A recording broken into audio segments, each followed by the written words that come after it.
So welcome to your BA1 Fundamentals of Business Economics course and to the CIMA qualification.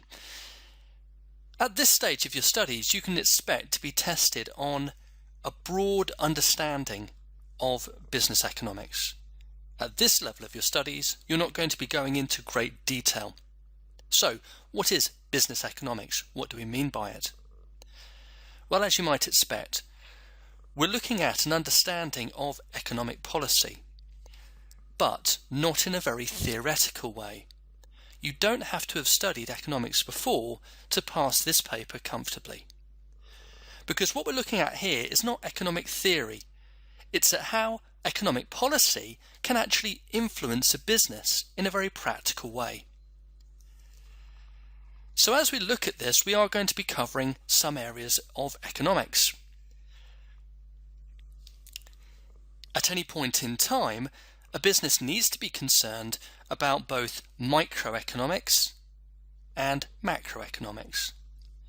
By microeconomics, we mean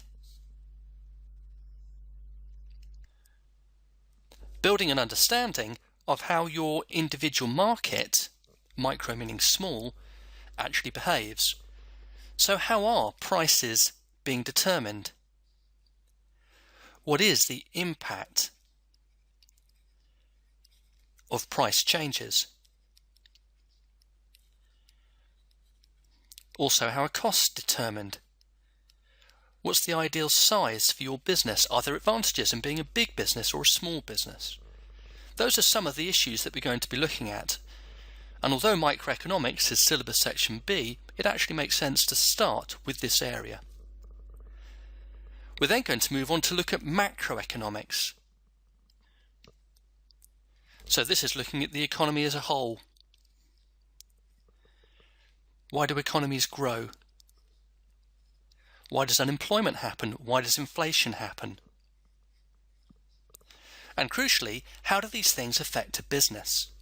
And that's very much the thrust of the whole paper. We're not studying economics for its own sake. We're studying it because we want to know how changes in your marketplace, so microeconomics, or the economy as a whole, macroeconomics, are actually going to affect a business and the decisions that that business is making. So this is meant to be a very practical paper.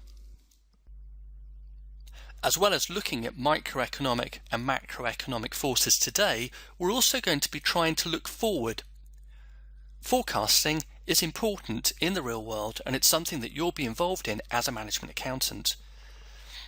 And in this paper, we're going to be looking at how potentially we can use information to forecast sales, or perhaps to forecast whether to invest money in a particular project. And there's quite a high numerical element in this paper, which we're going to focus on more towards the end of the syllabus and towards the end of the course book.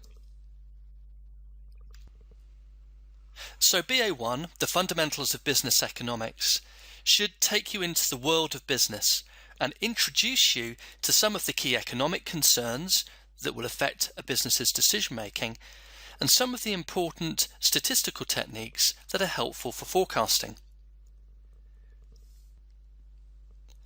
And as we go through each chapter, we're going to carefully talk about what we're trying to learn within each part of the syllabus, where that topic lies within the syllabus,